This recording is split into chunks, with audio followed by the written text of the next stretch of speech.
Welcome to Navigating Cancer Together. My name is Talaya Dendy. I'm a cancer thriver, cancer doula, independent patient advocate, and owner of On the Other Side. I use my experience to help others get on the other side of cancer. Gaps between the guidance, emotional support, and education that are needed and what one receives can be huge. This podcast fills those gaps by sharing stories, resources, and information about all things related to cancer and wellness. I interview guests from all walks of life who are living with cancer, caregivers, and those who are thriving on the other side. Also, I talk with organizations, healthcare professionals, and experts in the health and wellness spaces who offer complementary and integrative care. Join me. We are in this together.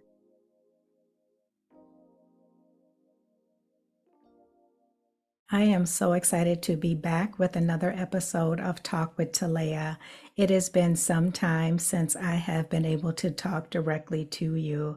I've been really focused on having interviews with a lot of amazing guests. I have received some requests to do more of these Talk with Talaya episodes. So here I am today. I want to talk to you about a very sad and unfortunate post that I came across on LinkedIn about a week ago. And this lady named Andrena McMayo, she is a stage 4 cancer patient who was let go by Wayfair while she was on disability. Her post started like this. On January 19th, 2024, while she was getting ready to head to her chemotherapy treatment, she received a message from a friend asking her if she was impacted by the Wayfair terminations. Of course, Andrena was kind of taken aback and confused because she's been on disability, so she wasn't aware of any terminations. And her question was, I'm on disability for stage 4 cancer. Can I actually be let go? Will I actually be terminated while on disability? Unfortunately, the answer is yes. Andrena's nightmare came true. She received an email from Wayfair stating that she, in fact, was terminated as well. No one from Wayfair reached out to her to explain to her what was going on, to let her know what her options were, even though she is on disability or was on disability fighting for her life. There was no consideration for Andrena's personal, health, or financial situations. This news, this post, it was really triggering for me. It really, in a sense, broke my heart. Although I'm an almost 13-year cancer thriver, it was very triggering for me for a number of reasons. I was immediately taken back to 2011 when I learned that I had cancer, that I had Hodgkin's lymphoma. And I thought I was going to lose my job. I was fearful of losing my job, especially because I had just started a new job about 3 weeks before I received that diagnosis. And I thought, if I lose my job, that means I won't have any insurance. If I don't have any insurance, that means I won't be able to pay for the treatment that could save my life. Thankfully, I was not let go. However, it was very apparent that I had become a liability. I was no longer viewed as an asset. When I went on disability, the manager seemed to care more about if or when I would be returning to work so that he could make sure that there was someone in the seat to do the work. It was a very vulnerable time for me, and I felt like I essentially had to walk on eggshells and hold my tongue about a lot of the things that I experienced. And, that's what I did. I walked on eggshells. I held my tongue. I just felt like, I had better tread lightly until I got through the storm. In Andrena's case, she is very valid in being worried about how the loss of her job will impact her cancer treatments, her life, and her health. I worried about the amount of stress and anxiety of this situation and how that would affect her mentally, emotionally. It is a lot for a person to bear. Before I continue on, I want to read a disclaimer. Talaya Dendy, Navigating Cancer Together, or On the Other Side, does not offer legal advice. The information that I'm sharing here is intended for informational purposes only, and it should not be substituted for professional legal advice. Although the Americans with Disabilities Act has some protections in place to protect your job if you were to be diagnosed with cancer or any other disease or illness, however, it doesn't protect all circumstances. You can still be laid off or fired for legitimate, I'm going to repeat that, legitimate business reasons. For instance, you would not be protected during a company's downsizing. And I think that has a lot to do with Andrena's situation with Wayfair. They did announce that they were laying off a number of people from their jobs. And so this may be one of the reasons why Andrena may not be covered. I'm just speculating. I'm not 100% sure on that because I don't know all the details of both sides. I put a link in the description of this episode for more information about the American with Disabilities Act. I'm sharing this story to help spread awareness about the struggles cancer patients face, along with the heavy burden of uncertainty. Quite frankly, no one is safe or very secure. A number of the women that I have supported have shared with me their concerns over losing their jobs, their identity, and more. I am sure many men have some of the same concerns. Some men are not as open as discussing them, and I really hope that changes because men deserve support, guidance, and care as well. A cancer diagnosis can affect your career and identity in complex and diverse ways. Cancer affects so many areas of your life. In terms of your career, work disruptions can occur because of treatment demands like appointments, surgeries, recovery phases. All of those things can lead to missed days of work, reduced hours, or changes in your schedule.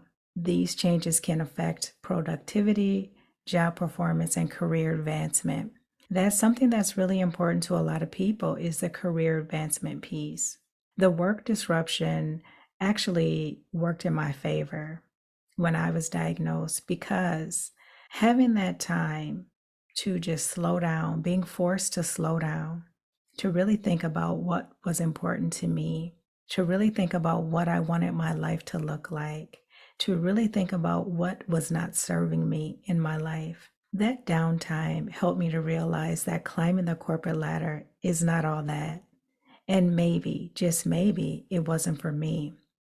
Was I following the expectations that others and even society had for me? And ultimately, I did come to the realization that climbing the corporate ladder just was no longer that important to me anymore. Treatments can cause fatigue, pain, brain fog, or other effects that may hinder your work performance or make certain tasks difficult. The other very hefty piece is the financial strain. The cost of treatments, along with reduced work hours and the potential disability benefits, can all create financial burdens and stress. What a lot of people don't realize is often when you receive disability payments, it is not the same amount of your salary. So that is something to keep in mind as well. I know it's some income, but it's typically not the full income that you would get were you not on disability. Unfortunately, some workplaces may harbor discrimination or stigma toward cancer survivors. This can lead to unfair treatment, limited opportunities, or even a job loss.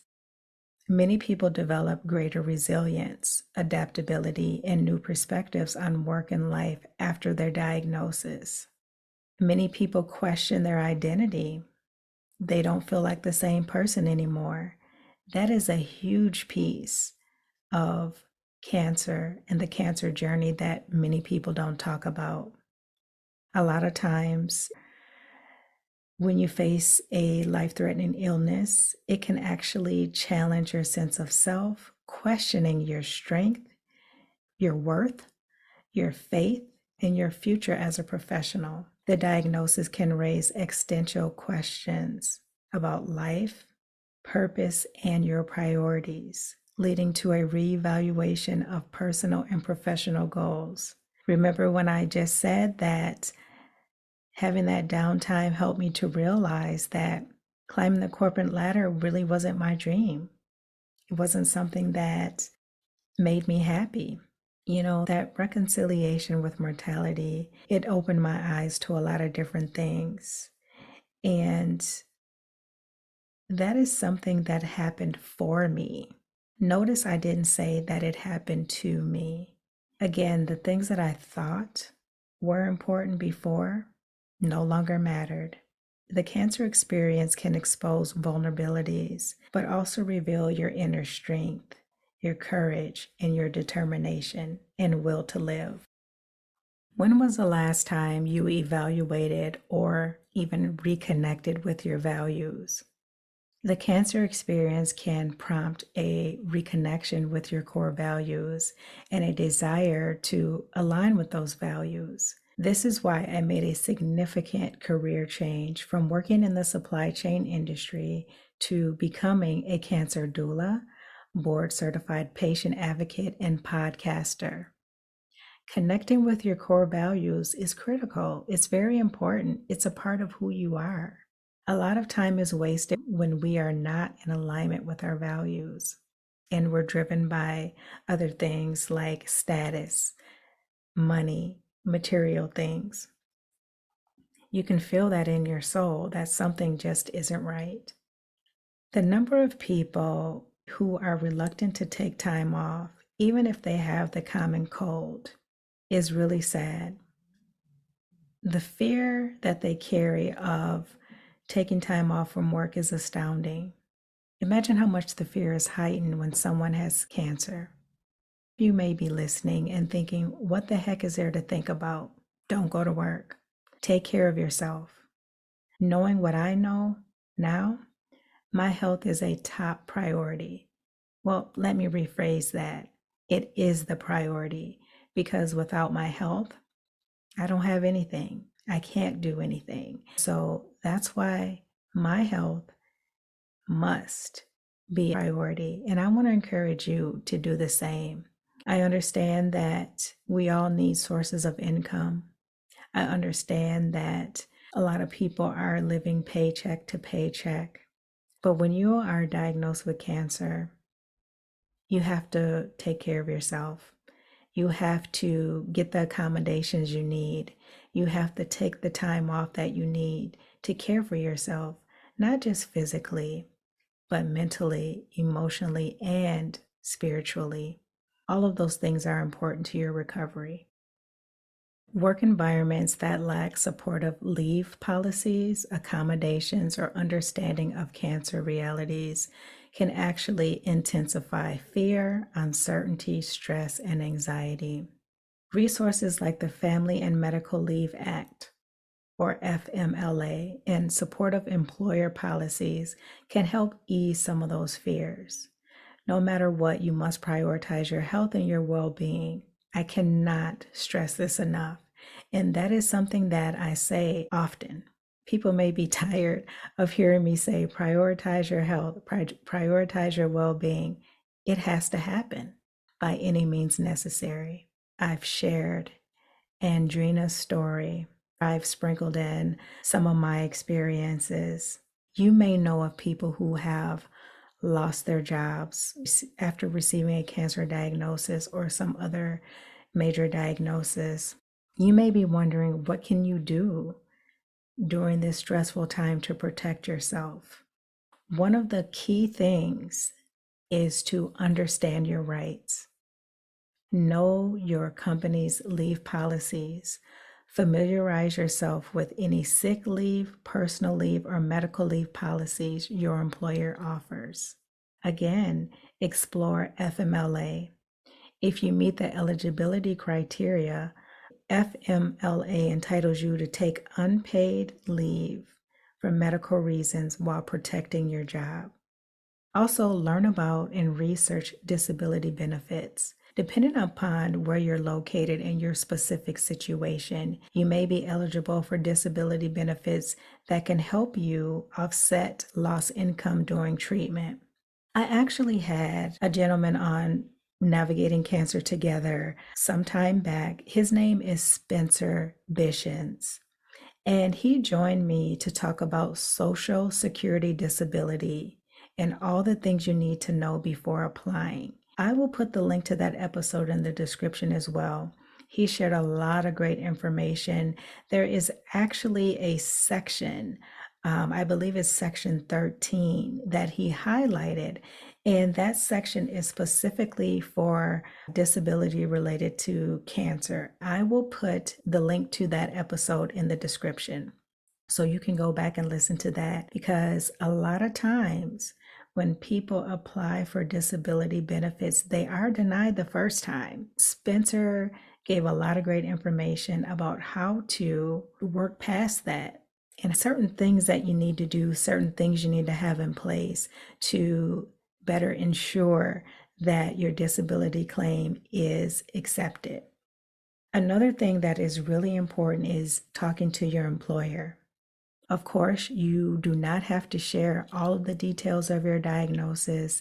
You can share as little or as much as you would like to share. That is your choice. But I would like to encourage you to prepare for the conversation. Gather information about your leave options and potential accommodations that you'll need.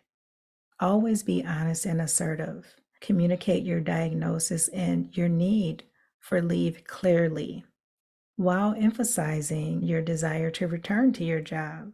Again, you get to decide how much or how little information you would like to disclose about your diagnosis and treatment.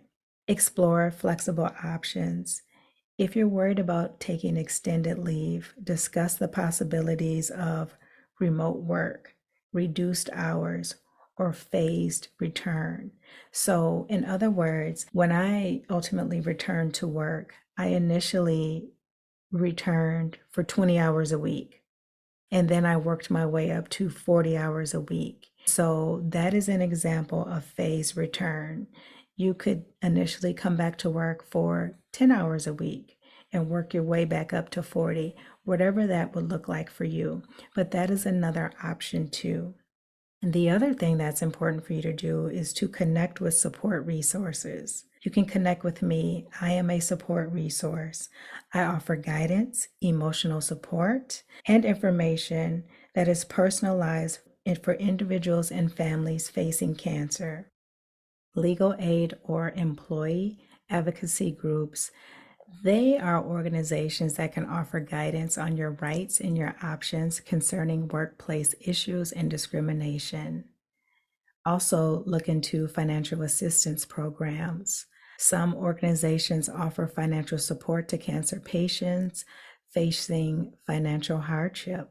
Connecting with these kinds of resources can help you navigate your specific situation and make informed decisions, not fear-based decisions. That's so important, to make informed decisions and not operate out of fear. There's another thing that's really important too, and that is talking to your doctor.